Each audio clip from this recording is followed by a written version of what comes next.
Hello everyone, welcome to my YouTube channel Avinash for EMRS. Today we are going to study class 9th English subject Moments. Story number 5th, The Happy Prince. The Happy Prince was a beautiful statue. He was covered with gold. He had a sapphire for his eyes and a ruby in his sword. Why did he want not to part with all the gold that he had and his precious stone? 5वी नंबरची आपण आज story पाहणार आहोत. त्याच्यामध्ये एक राजा आहे ज्याला happy prince असं म्हटलेलं आहे आणि तो राजा जो आहे तो स्टॅच्यूच्या स्वरूपात आहे. जसं आपल्याला चित्रामध्ये इथे खाली दिसतं आहे. स्टॅच्यू म्हणजे जशी एक पुतळा असतो ना, तो पुतळा आहे. तर तो त्याच्या जे राजाचा असल्यामुळे खूप सारे त्याला आपण म्हणूया त्याच्या अंगावरती गोल्ड हे कवर्ड आहे. अंगावरती गोल्ड आहे, जसं की त्याच्या आपण म्हणूया डोळ्यामध्ये सपायर आहे. Sapphire it's a kind of blue jewel आहे. आणि रुबी इन हिज स्वॉर्ड, त्याच्या तलवारीमध्ये एक प्रिशियस स्टोन आहे ज्याला आपण म्हणूया रेड कलरचा स्टोन जो असतो तो. So why did he want to part with all the gold that he had and his precious stone. हा जो राजा आहे याला हा तर स्टॅच्यू आहे, मग याला सगळं त्याच्याकडचं जे काही सोनं आहे किंवा जे बहुमोल त्याच्याकडे जे हिरे किंवा आपण म्हणूया खडे जे आहेत ते त्याला का वाटायचे आहेत. Let's start. High above the city on tall column stood the statue of happy prince. He was gilded all over with thin leaves of fine gold. For eyes he had two bright sapphire and large red ruby glowed on his sword hilt. आता आपण म्हणूया त्या शहराच्या अगदी उंचावरच्या ठिकाणी एक मोठा एक कॉलम आहे आणि त्या कॉलमवर हा राजाचा एक स्टॅच्यू आहे.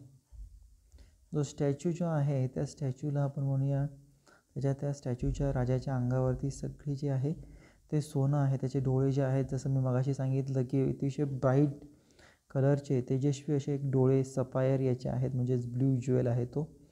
आणि त्याची जी तलवार आहे त्या तलवारीला रेड रुबी आहे, म्हणजेच एक रेड कलरचा प्रिशियस स्टोन जो आहे त्याच्या तलवारीला आहे. जर तलवारीचे आपण म्हणूया जो हिल्ट आहे, हिल्ट म्हणजे handle. Okay. So one night there flew over the city a little swallow. His friends had gone away to Egypt 6 weeks before, but he had stayed behind. Then he decided to go to Egypt too. आता इथे ह्या पुतळ्याच्या समोर काय दिसते तुम्हाला, एक पक्षी आहे त्याला आपण म्हणूया स्वॅलो. आणि त्याचे जे मित्र आहेत ते इजिप्तला 6 आठवड्यापूर्वीच गेलेले आहेत आणि हा मागं राहिलेला आहे म्हणून तोही इजिप्तला जाण्याचं ठरवतो. All day long he flew and at night time he arrived at the city. Where shall I put up, he sed.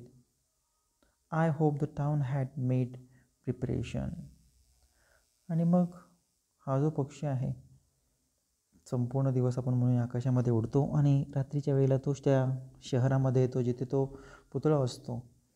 आणि मग तो म्हणतो की हे जे शहर आहे हे मी जे इजिप्त जाणार आहे ते मला इथे एक थांबायला हे एक चांगलं आहे जिथून मी माझी तयारी करू शकेल पुढे जाण्याची. So then he saw the statue on the tall column. मग एक मोठा असा कॉलम आहे, खांब आहे, त्या खांबावरती तो स्टॅच्यू पाहतो. I will put up there. मग तो म्हणतो की मी he right.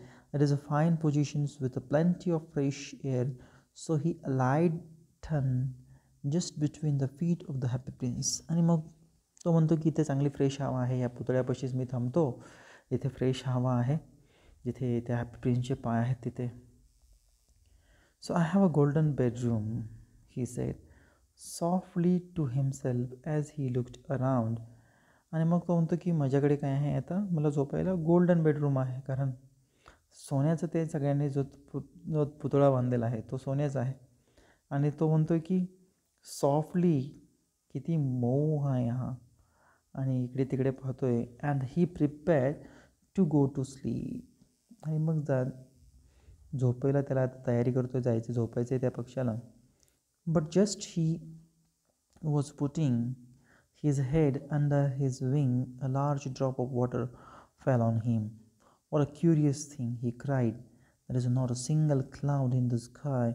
The stars are quite clear and bright, and yet it is raining.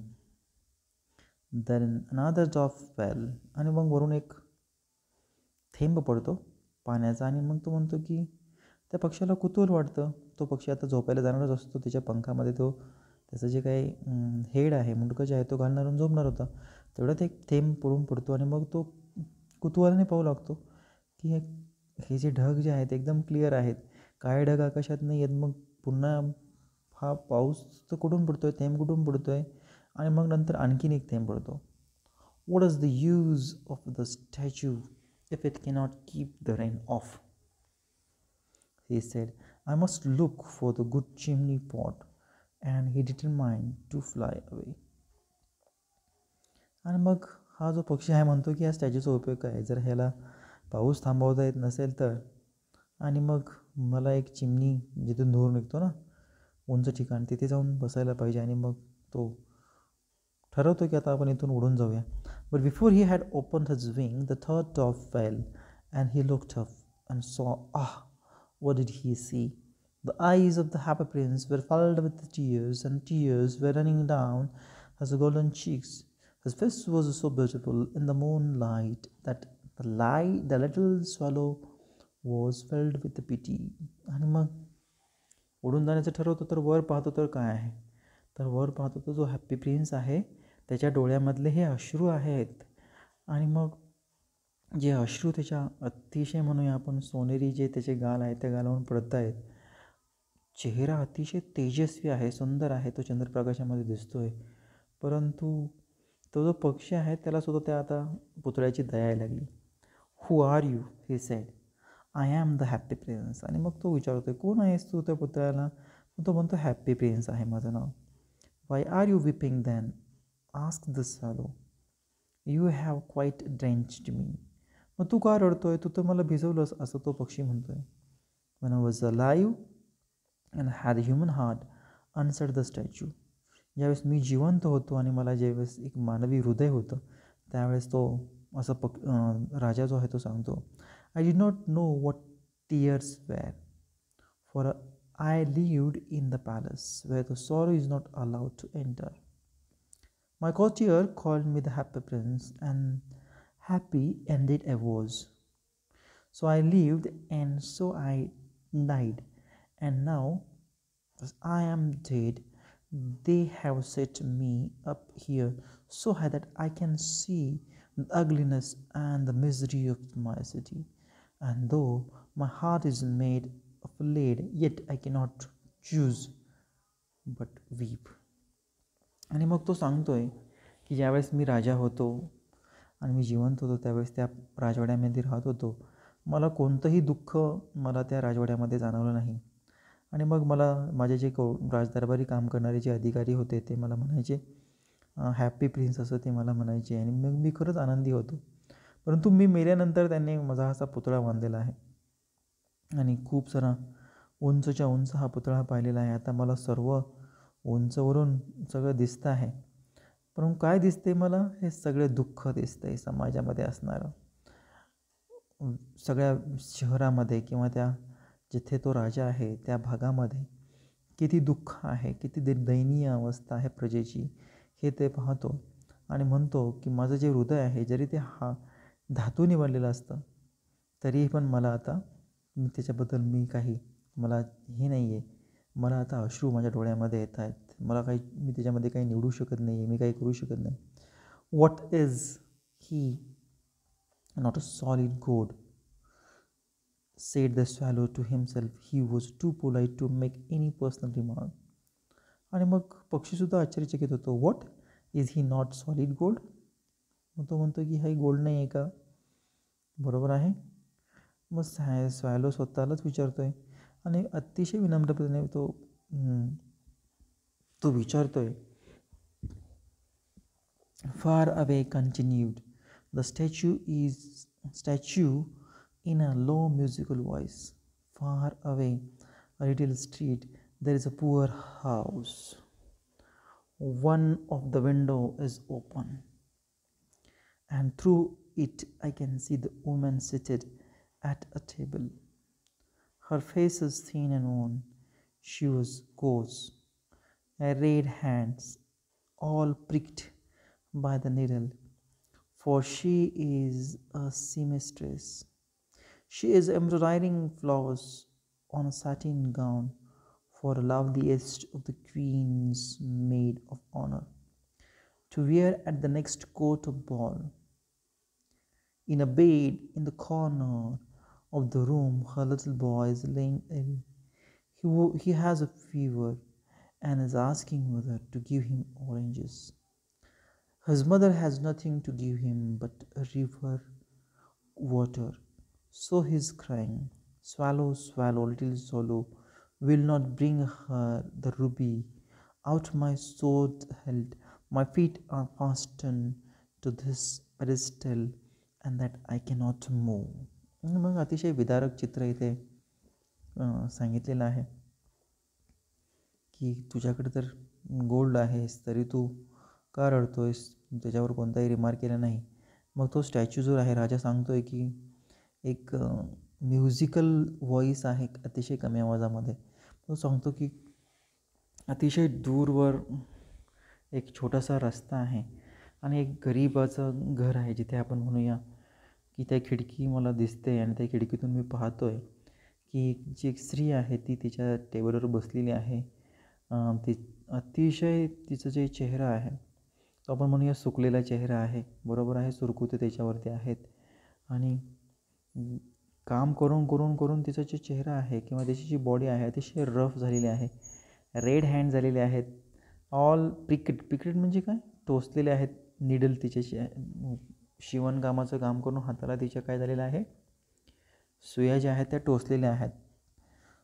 So आपण म्हणूया she is a women of seamstress means sewing, काहीतरी शिवाईचं काम ती करते आहे, एम्ब्रॉयडरी करते आहे. एम्ब्रॉयडरी म्हणजे फूल वगैरे काढणे ड्रेसवर, राईट, नक्षीकाम करणे. So flower on satin gown for the loveliest queen maid of honour. आणि मग ती जो राणी असते, queen's maids of honour to wear the next court ball. आता जी पुढची पार्टी होणार आहे त्या पार्टीसाठी राणी जी आहे त्या राणीसाठी जो गाऊन आहे त्या गाऊन शिवण्याचं, एम्ब्रॉयडरी करण्याचं काम ती ही जी स्त्री आहे ती करत आहे. परंतु एका बाजूला एक छोटासा मुलगा आहे, तो कॉर्नरमध्ये रूमच्या बाजूला आहे, तो आजारी आहे, त्याला थोडासा ताप आहे आणि तो त्याच्या आईला विचारतो की मला काहीतरी खायला दे, मला ऑरेंजेस खायला दे. परंतु त्याच्या आईकडे काहीच त्याच्याकडे द्यायला नाही आहे, फक्त त्या नदीकडचं पाणी आहे. आणि म्हणून तो रडतोय स्वॅलो म्हणतो की आता माझा जो हँडल आहे तो रुबी जो आहे माझा जो ज्वेल आहे तो काढून, माझ्या हँडलचा काढून पटकन जा आणि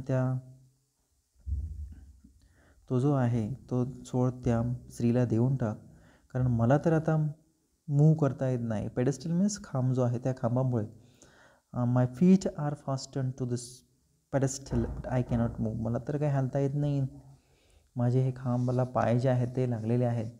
अशा पद्धतीने फर्स्ट हाफ आपण पाहिलं. We will continue friends next of our session. Thank you friends watching this video.